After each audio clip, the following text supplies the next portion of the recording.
Olá, eu sou a Priscila Camazano e este é o Como é que é. A partir de hoje e nos próximos dias, vamos ter Como é que é olímpicos. Nós vamos mergulhar aí no tema das Olimpíadas de Paris e vamos trazer aqui um correspondente da Folha lá em Paris para trazer atualizações sobre os Jogos. E hoje o tema é como foi o Dia Olímpico. Para falar sobre esse assunto, o colunista Sandro Macedo está virtualmente com a gente. Sandro, obrigada por ter aceitado o nosso convite, estar aqui com a gente para falar sobre as Olimpíadas. Obrigado, Priscila. É um prazer falar com vocês.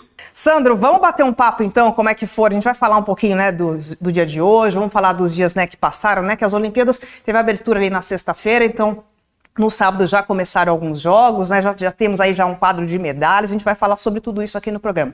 Mas primeiro eu quero começar pelo dia de hoje, queria que você falasse pra gente como é que foi o dia olímpico em Paris hoje, né, o que você destaca dessa segunda-feira? A gente teve, eu acho que uma das grandes esperanças de medalha que a gente tinha era com a Rafaela Silva, que eu acho que muitos indicavam ela, inclusive, como favorita ao ouro.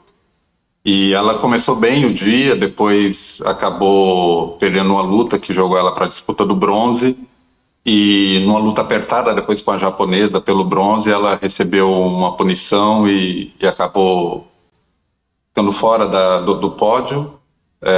Ela sentiu muito, ela é uma atleta que muito emotiva e chorou bastante ali depois da eliminação, mas ali era uma medalha que eu acho que muita gente contava.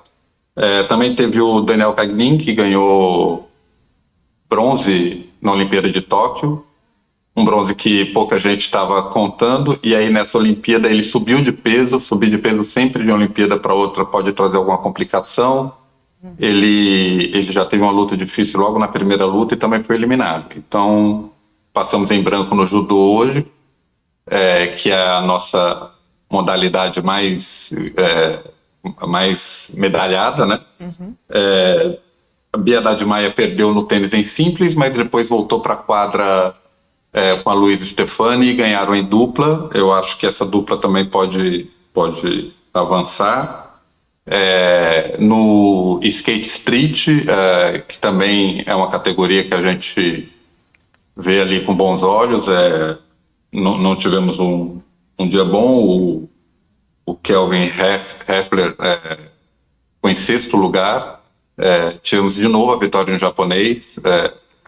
O skate inventado ali pelos americanos, que os brasileiros vão muito bem, mas quem domina é o Japão. O Japão ganhou no feminino ontem e ganhou no masculino hoje. E talvez o grande nome do dia tenha sido o do Rafael Nadal, que jogou a segunda rodada de simples contra o Novak Djokovic e perdeu o jogo. Depois, inclusive, a Folha Mariante conseguiu ali falar com ele ou participar da coletiva, e o Nadal se mostrou meio irritado ao falar de aposentadoria. Está dizendo toda hora estão querendo me aposentar, não está gostando muito de tocar no assunto, não. Do lado positivo, a gente tem o vôlei de praia continua indo bem, a gente ainda está numa fase muito precoce ali do torneio, mas as duplas masculinas e femininas estão bem. O Filipinho no surf foi eliminado nas oitavas de final, mas aí a gente teve a vitória dos nossos dois outros surfistas, com destaque para o Medina, que foi a redenção do Medina, né? Ele eliminou o japonês que tinha tirado ele da disputa de medalha em Tóquio, ficou com a prata. Então, para o Medina teve um gostinho especial ali. Então, foi um dia que não teve ainda medalhas, né, por enquanto, que ainda tem alguns jogos rolando, né, então foi um dia um pouco fraco aí de medalhas para o Brasil, né, daqui a pouco a gente fala sobre as medalhas. Hoje a gente não deve ter medalha para o Brasil, tá rolando agora ainda medalha na natação, natação Brasil acho que tá com um período ali de uma entre-safra mais difícil, acho que a nossa esperança de medalha foi com o Cachorrão ali, que quase conseguiu, chegou o Guilherme Costa, chegou muito perto, eu achei até que ele ia conseguir beliscar o bronze, mas acabou em quinto na prova dele. A gente tem um período de evolução, a gente tem conseguido algumas finais. Eu acho que a natação feminina está evoluindo em relação a outros jogos. Antigamente a gente nem conseguia chegar em final, chegar perto de disputar a final, agora a gente está conseguindo. mas para chegar no pódio ainda precisa um pouquinho mais ali. Não imagino ganhar alguma medalha na natação nesses jogos. Isso pode vir, né? Mas não é uma modalidade que eu estou contando. Sim. Vamos falar então um pouquinho desses primeiros dias, Sandro. Eu queria que você falasse para a gente qual que é o saldo aí desses primeiros dias nas Olimpíadas e quais são as modalidades que o Brasil se destacou até agora. A gente tem 3 medalhas até agora, uma de prata, 2 de bronze, 2 delas são com judô. Judô é uma categoria que, acho que desde 84 ou 80 o Brasil tem trazido medalhas, a categoria, tem sido a principal categoria olímpica do Brasil. Foi o William Lima ganhou a medalha de prata, a gente ganhou também o bronze no mesmo dia, e eu acho que ainda pode vir talvez mais uma medalhinha aí. Eu confio na 4ª medalha olímpica da Mayra Aguiar, ela ganhou medalha de bronze nos 3 últimos jogos, quem sabe ela belisca ali uma 4ª medalha. O judô está muito equilibrado. Antigamente a gente viu um domínio do Japão e a França também, por estar em casa, ela tem uma seleção muito forte, mas talvez dê para beliscar mais uma medalha. A gente tem uma competição por equipes. Eu acho que a equipe do Brasil é uma equipe que pode surpreender também. Enfim, o judô é o grande destaque até agora, e a gente teve a Raíssa. Eu acho que a Raíssa, ela de certa forma também ela era candidata talvez até uma colocação melhor no pódio. O pódio quase escapou e ela recuperou no final, ela foi brilhante no final, conseguiu bronze, com 16 anos, 2 Olimpíadas nas costas e 2 pódios. Definitivamente não é para qualquer um. A Raíssa é uma grande atleta, mas de novo ficou um gostinho ali de quero mais. Ela até já falou que agora a próxima Olimpíada ela quer o ouro, chega de bronze. Mas enfim, a Raíssa foi uma medalha, evidentemente que toda medalha é festejada, mas também não chegou a ser uma surpresa, era uma medalha que a gente estava esperando. Então, por enquanto, eu acho que a gente tem visto muitas derrotas no Brasil, mas Olimpíada a gente tem mais de 270 atletas e ganha 20 e poucas medalhas, ou se tanto. Então a gente vive mais de derrota do que de vitória, não adianta esperar tanto também. Sim, são muitas modalidades e muitos atletas, né? Sandro, e qual, falando em modalidade... E algumas modalidades, desculpa, Pri, mas algumas modalidades que eu acho que o Brasil tem potencial para medalha também são medalhas que vão vir mais para o final dos Jogos. A gente tem, por exemplo, o vôlei de praia, que eu já estava citando aqui. O vôlei de praia passou em branco em Tóquio, mas eu acho que o vôlei de praia feminino, principalmente feminino, tem chance de buscar pódio nessa. Mas não é algo que vai acontecer amanhã, por exemplo.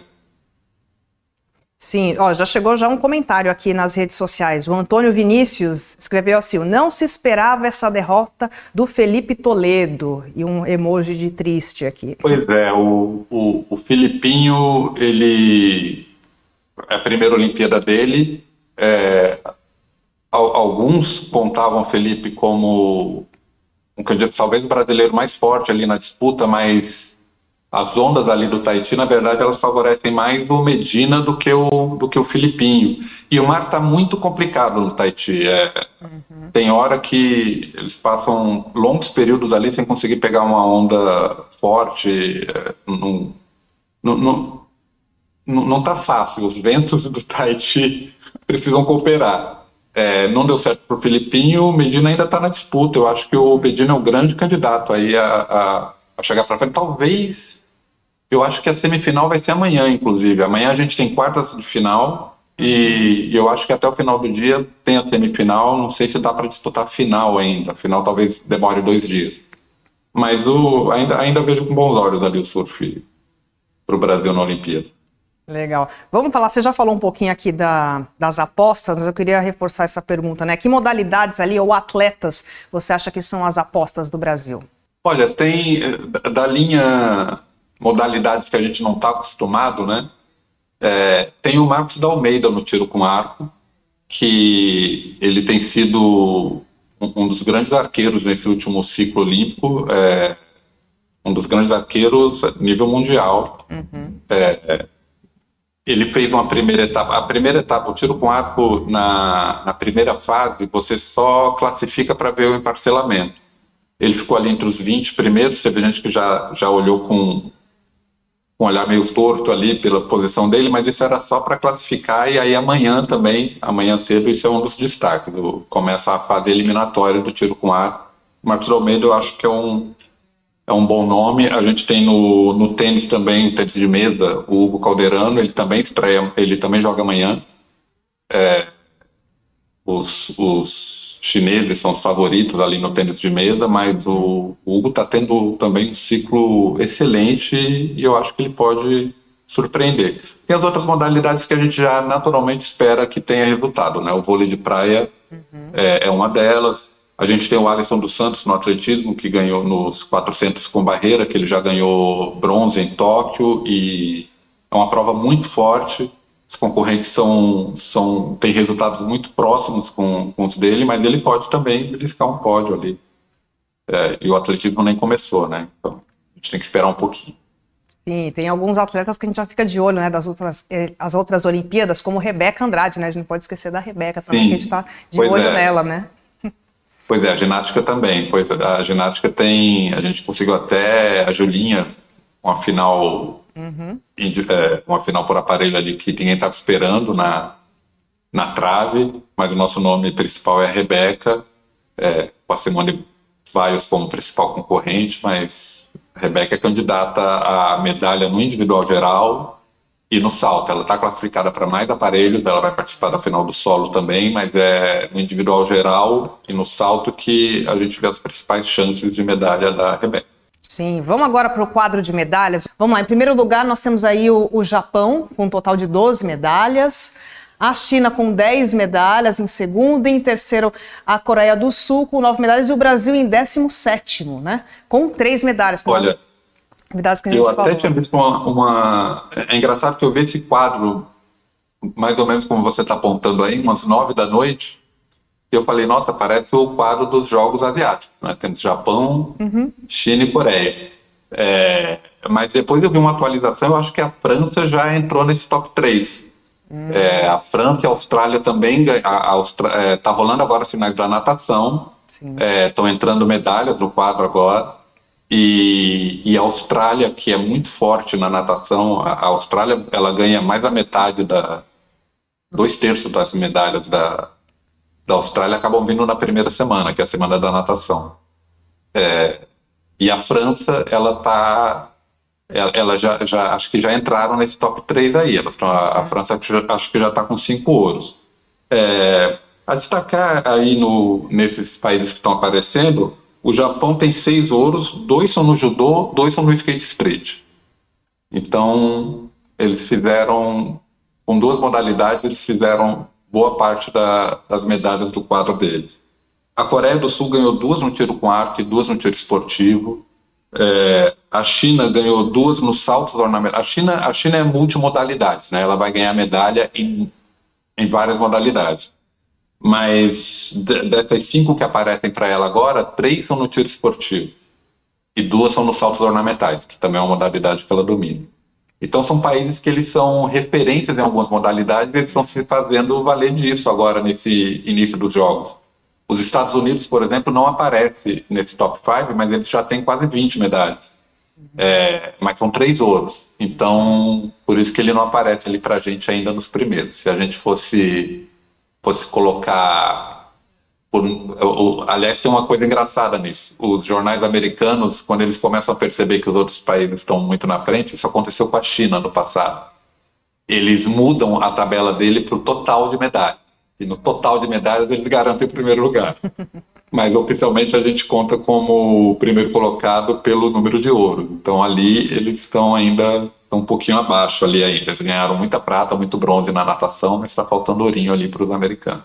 Sim, a nossa produção... E o Brasil, a gente está esperando o ouro faz muita diferença no quadro de medalha, né? A gente tem países ali como Azerbaijão, Cazaquistão, Romênia, que são países que, em teoria, o Brasil ficará na frente. mas eles já ganharam o ouro, o Brasil não. Então, por isso que eles aparecem na frente do Brasil. Sim, esse quadro de medalha é muito dinâmico, ele está sempre mudando. O pessoal da produção me encaminhou aqui no site oficial. Aparece o Japão com um total de 12 medalhas, sim, a França com 16 medalhas, a China em terceiro com ouros, 12. Né? Oi? A França com 5 ouros, é isso? Deixa eu olhar aqui. 5 ouros, exatamente. A França com 5 ouros. Então a França já está em segundo. Já está em segundo. A França tem, ao contrário, a gente está falando ali do Japão, da Coreia, com muitas medalhas concentradas em poucos esportes, a França é o contrário.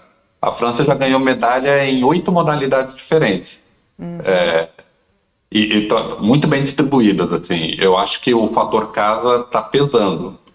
Sim, a favor. A produção me mandou aqui, ó. A França ganhou medalhas em canoagem, ciclismo, mountain bike, esgrima, rugby e natação. Medalhas de ouro. O rugby 7, inclusive, eu vi um jogo. Foi curioso, o rugby 7. Eu vi um jogo na primeira fase da França contra Fiji. E Fiji ganhou o jogo. Depois as duas se encontraram de novo na final. E eu achei que, enfim, Fiji foi medalha de ouro na Olimpíada de Tóquio, era a favorita, mas aí toca a Marselhesa, o pessoal fica emocionado, o estádio veio abaixo, e o Stade de France, e aí eu acho que acabou sendo uma pressão extra contra a seleção de Fiji, a gente brinca que é o doping positivo, né? O time da França eles estavam pilhados no jogo, e ganharam o jogo e foram campeões. Foi a primeira medalha de ouro, foi uma medalha muito comemorada. Eles não estiveram no pódio em Tóquio. França tem um time de rugby 15 que é fortíssimo. Os franceses adoram rugby. E é isso, foi uma das medalhas inesperadas da França. A França, o fator casa, parece que vai valer até o final dessa Olimpíada. Sim, sim. Falando em casa, vamos falar da apresentação ali, né? Queria que você conversasse pra gente como é que foi a abertura, né? Como é que foi acompanhar a abertura das Olimpíadas e o que você destaca ali da apresentação. Lembrando que tem um fator importante ali, que foi uma apresentação muito voltada para a diversidade, né? Acho que é importante também citar sobre isso, né, Sandro? Teve. Foi a minha primeira cerimônia de abertura ao vivo, né? Então, foi incrível. Ao mesmo tempo que foi incrível, eu estava no setor E, que era o setor mais pobrinho ali, ele ficava ali perto da ponte de Austerlitz, no começo do desfile. Então, quando os barcos passavam com a delegação, quem via primeiro era o setor E, onde eu estava.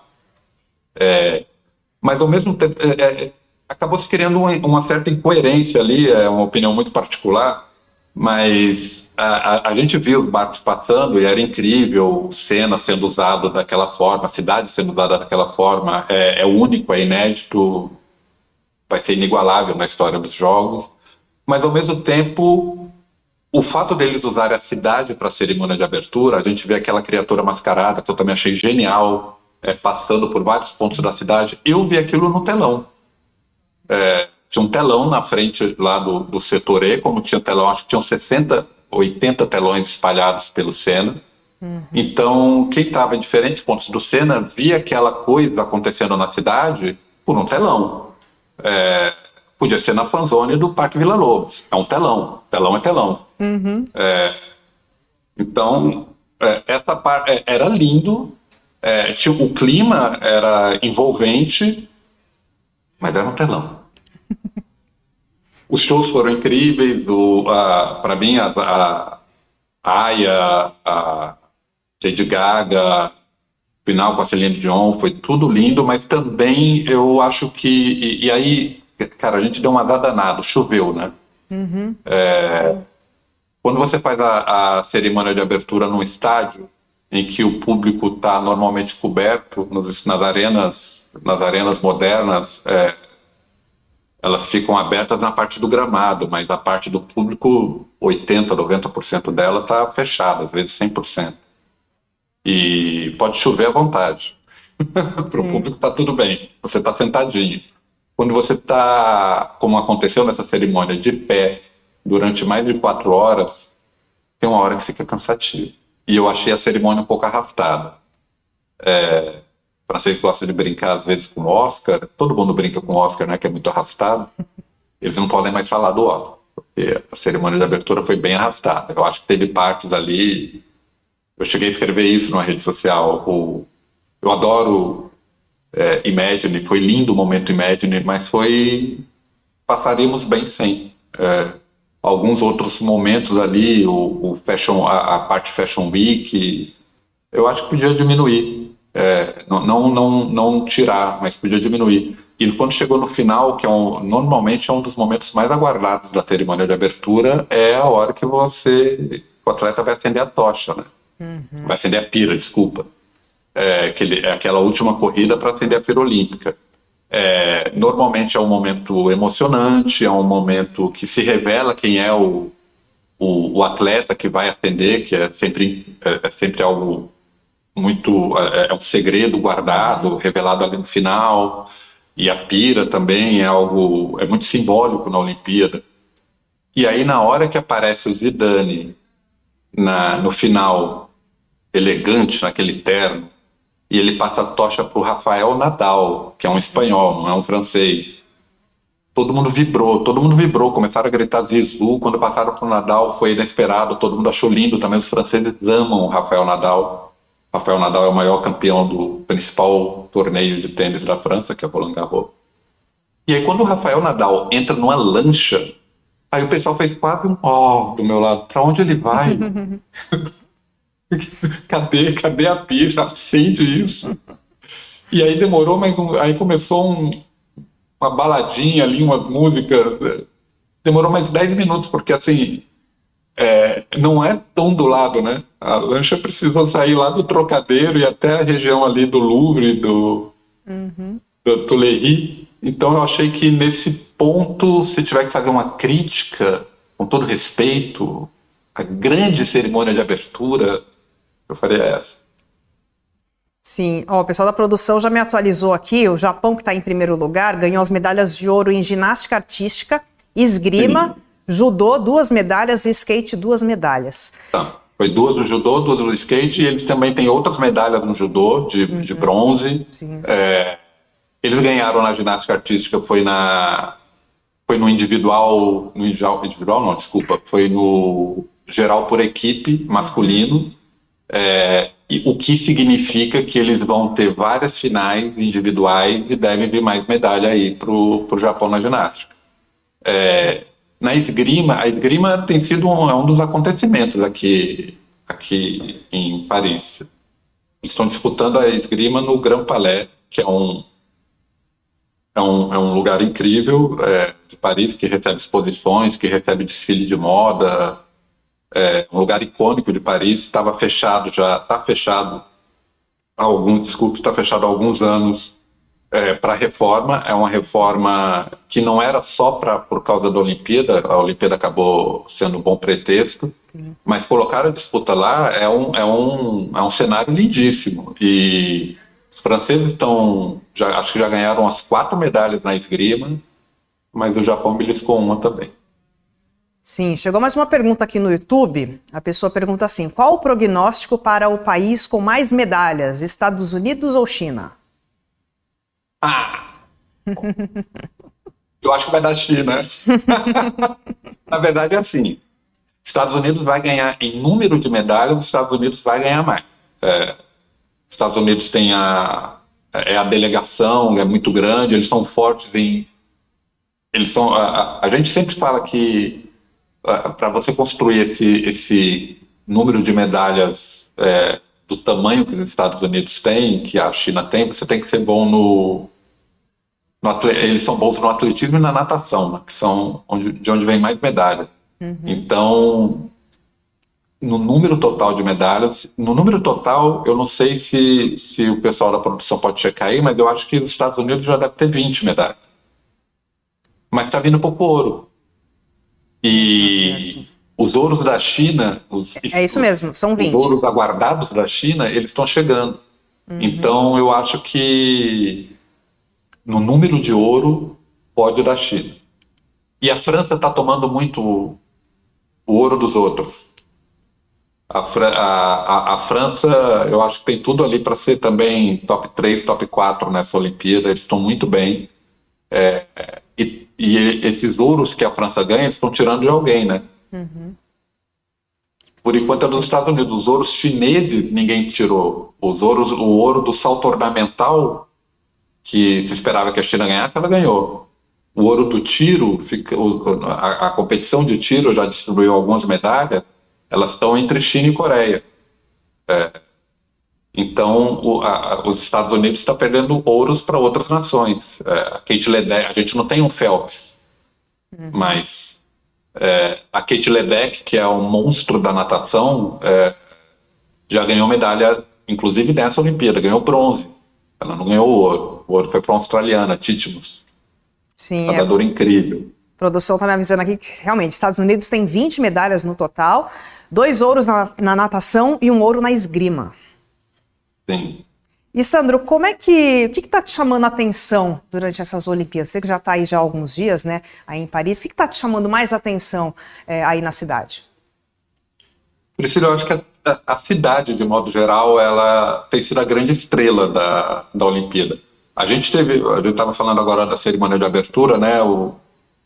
Foi uma pena ter chovido, de verdade, porque eu acho que todo mundo que estava lá, inclusive, teria outro referencial se não tivesse chovido. E Paris, acho que estava vindo de 15 dias com sol quase todo dia, tempo bom, e aí naqueles 2 diazinhos choveu, o dia da cerimônia de abertura e o dia seguinte. A gente teve até jogos de vôlei de praia, jogos de Roland Garros que foram adiados por causa da chuva no sábado. Sábado foi um dia ruim também. No domingo o sol voltou e tá tudo lindo no domingo, nessa segunda. E a cidade, ela tinha aquela coisa que os franceses não vão estar aqui, não sei o quê, mas os que ficaram aqui, eu acho que abraçaram os jogos, além da quantidade incrível de torcedores de todos os países. Mas é isso, você vê a Torre Eiffel lotada, com pessoas que estão fazendo visita e estão querendo dar uma beliscada olhando para baixo para ver a competição de vôlei de praia, que dá para ver da Torre Eiffel. Paris espalhou fanzones em vários pontos da cidade. Hoje eu estava vendo o jogo do Nadal contra o Djokovic, eu comecei a ver no Parque das Nações, é o Parque de la Villette, ele foi rebatizado de Parque das Nações agora durante esse período olímpico, e tem casas de vários países, onde está a Casa Brasil, tem a Casa Colômbia, tem a Casa Sérvia, a Casa Clube França, que é o maior deles. Mas tem sido um ponto de reunião de torcedores, ali é uma coisa mais blocada, né, brasileiro, vai ter uma fila hoje para entrar na Casa Brasil. Quando eu passei lá, em vez de passar o jogo do Nadal, eles estavam transmitindo o vôlei de praia, que tinha brasileiro jogando. Mas aí, depois eu fui para o Hotel de Ville, que é a prefeitura. Em frente à prefeitura tem uma área muito grande, uma esplanada aberta muito grande, que eles transformaram no terraço dos jogos. Então são 2 telões, atividade para criança, área para comer, para beber. Estava um calor, hoje acho que fez mais ou menos uns 97 graus aqui em Paris, e eles ficavam borrifando água ali em cima da torcida, e estava lotado. Segunda-feira, é dia de trabalho, e era muito francês, não é que era só turista olímpico, não, tinha muito francês.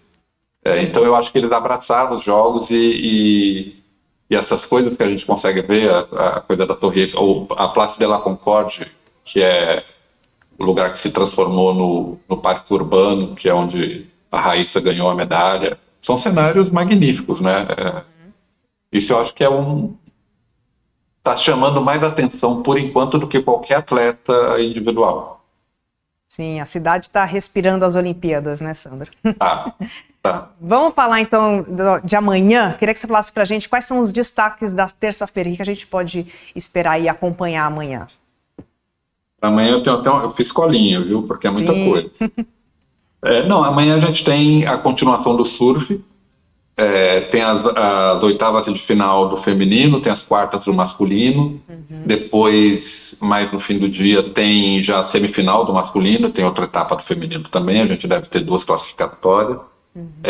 As 3 brasileiras estavam nas oitavas.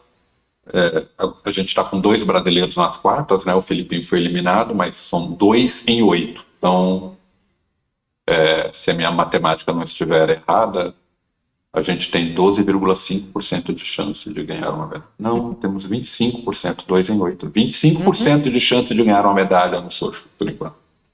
A gente tem em Roland Garros o Alexander Zverev, que é o alemão que ganhou o ouro em Tóquio. Tem Alcaraz e Nadal, a dupla. Eu acho que o Nadal ele estava comprometido ali a parte física para jogar na simples e era esperado que ele perdesse para algum tenista top 3, top 4 ali, como foi hoje com o Djokovic, mas nas duplas, com o Alcaraz, que corre para 2, eu acho que tem uma chance ali de avançarem. Eles jogam amanhã. Ainda, voltando para o lado do Brasil, a gente tem França contra o Brasil no handball feminino. O handball estreou super bem contra a Espanha, depois deu um azar contra a Hungria, perdemos um jogo no final que parecia ganho. Amanhã contra as donas da casa, então a gente vai sentir a pressão contra. Tem Brasil e Alemanha no basquete masculino. O basquete, a Alemanha, o pessoal não dá muita pelota assim, a Alemanha foi campeã mundial, então não vai ser um jogo fácil, não. Tem os Estados Unidos, que algumas pessoas ainda chamam de Dream Team, eu me recuso, mas é um time muito forte, é o favorito para o ouro. Eles vão jogar contra o Sudão do Sul, é sempre um acontecimento, basquete americano masculino nos jogos. Tem judô com Guilherme Schmidt. Tem o Hugo Calderano, que a gente já falou, no tênis de mesa. Tem o Marcos da Almeida, começando a fase eliminatória ali no tiro com arco. E tem as duplas de vôlei também, né? Tem a Carol e a Bárbara, a Ana com a Duda, elas jogam amanhã também. Mas acho que elas já ganharam 2 cada uma, então a classificação está bem encaminhada. Agora acho que é só garantir o primeiro lugar para pegar um chaveamento melhor na continuidade dos jogos. Sim. Sandro, chegou mais uma pergunta aqui da nossa produção. A gente queria que você comentasse como é que está a situação do Rio Sena. Você tem informações sobre a situação do Rio? Olha só, mas é que eu queria, já estava deixando passar. Outra competição que deve acontecer amanhã é a disputa do triatlo. E o triatlo seria a primeira competição que ia usar o Sena. Sim.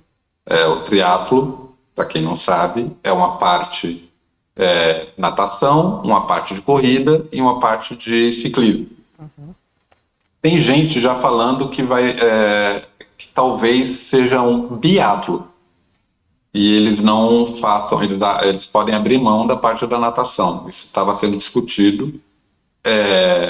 A última notícia que eu li é que 4 da manhã, de amanhã, aqui horário aqui da França, eles vão fazer um teste nas águas do Sena para ver se vão conseguir fazer a prova.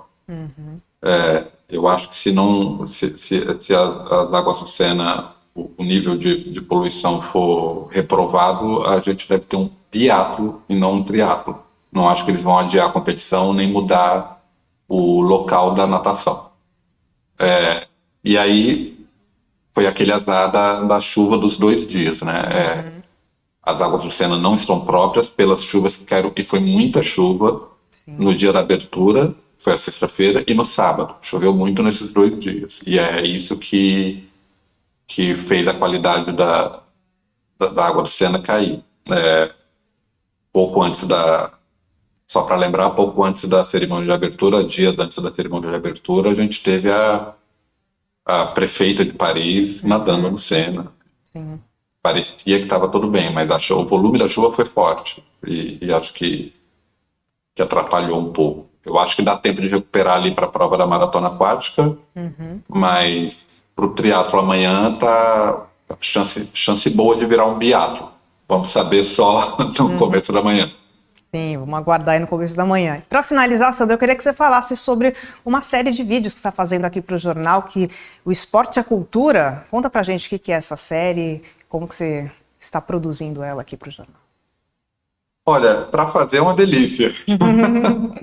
Une 2 coisas que eu gosto muito, que é esporte e cultura.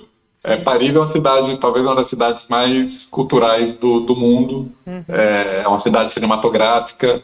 a cidade dos museus. Então, e como Paris está sendo usada ela está sendo usada, várias partes dela nos jogos, a gente resolveu fazer essa brincadeira. Então, na série, em vídeos, a gente conta lugares que estão sendo usados para os jogos, mas a gente fala do lado cultural dele. Então, por exemplo, teve o episódio do... Não, Cartier Latin não teve ainda. Não sei se eu posso dar spoiler. Não dá spoiler. Mas a gente fala... Melhor não, né? Vamos falar dos que já saíram. Mas, por exemplo, o episódio de hoje, que falava sobre a Chinatown daqui, ela fica localizada do lado de uma estação chamada Olympiades, que é uma grande coincidência. E os chineses amam algumas coincidências.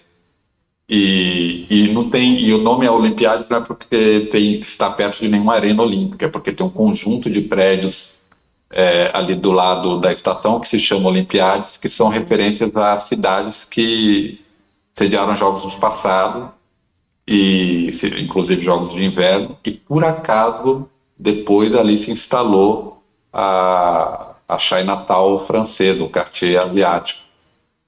Então a gente faz essa brincadeirinha. A gente já falou da Ponte Alexandre III, que é o lugar onde a Adele fez o clipe de Someone Like You, onde o Woody Allen filmou a parte final, o trecho final ali do Meia-Noite em Paris. É um lugar cinematográfico. Tudo em Paris é cinematográfico, né? Então a gente brinca com essas duas